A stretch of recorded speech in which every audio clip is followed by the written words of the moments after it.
tal? Buen día.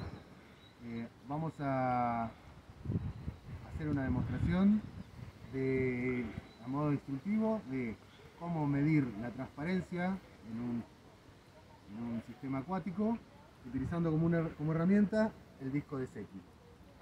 El disco de Secchi es una herramienta muy sencilla, pero muy confiable, que ha demostrado a través del tiempo dar valores muy confiables y de mucha utilidad, más que nada por su robustez, por su sencillez y por su costo muy económico. Básicamente consiste en un disco, en este caso tiene 20 centímetros de diámetro. La medida del disco varía de acuerdo a cuál es la profundidad a la que se sumerge. A mayores profundidades se recomienda utilizar discos más grandes para poder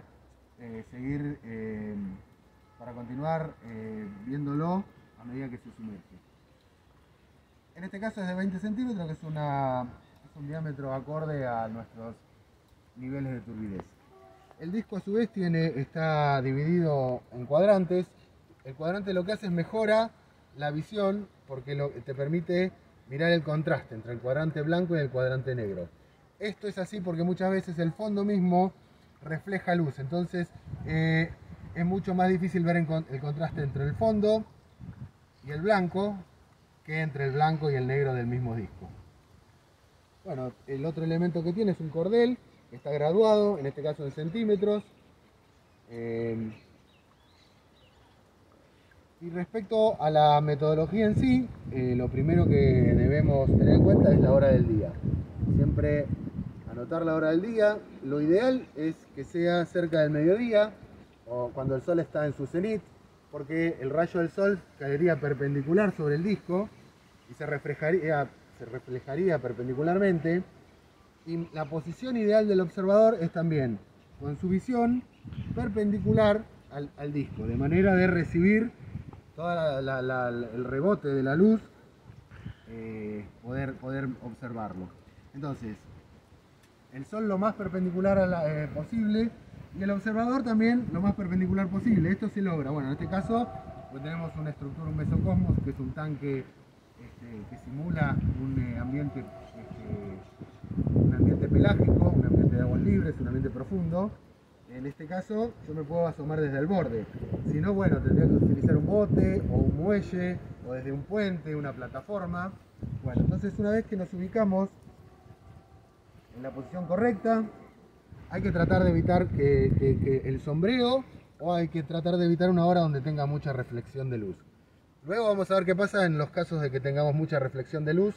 Se utiliza un prisma sobre la superficie para tener una lectura sin que sea perturbada por el reflejo de la superficie. Entonces, el método es, una vez que me posiciono, lo empiezo a bajar. Se recomienda bajarlo lentamente para que la vista se acostumbre a la diferencia a los tonos y a la luz y a la reflexión de la luz. Y se va bajando lentamente.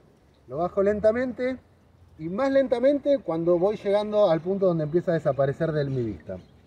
Se baja hasta que yo no lo puedo, hasta que se pierde de la vista. Yo no puedo reconocer el cuadrante blanco ni el cuadrante negro.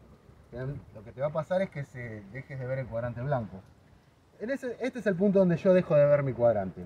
Entonces registro acá cuánto es la medida de desaparición. En mi caso son 55 centímetros. Ahora lo que se hace es la lectura en subida.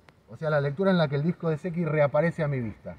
Empiezo a subir lentamente hasta que aparece. Bueno, en este caso ahí me apareció. Registro a los 50 centímetros.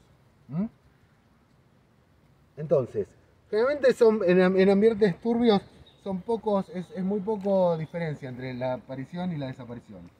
Entonces, como habíamos dicho, se promedia la medida entre que yo lo dejé de observar y la que le volví a observar, se hace un promedio. En este caso tenía 50 y 55, si mal no recuerdo, me da 52,5.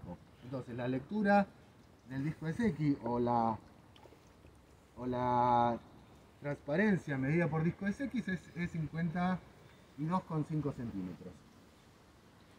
El otro factor que debemos tener en cuenta es la medición es conveniente, sobre todo para medidores, observadores un poco más inexpertos, es realizar varias veces, por lo menos 2 o 3 veces, o hasta que el valor se estabilice, o sea, hasta que yo mida y me dé similar una lectura de otra.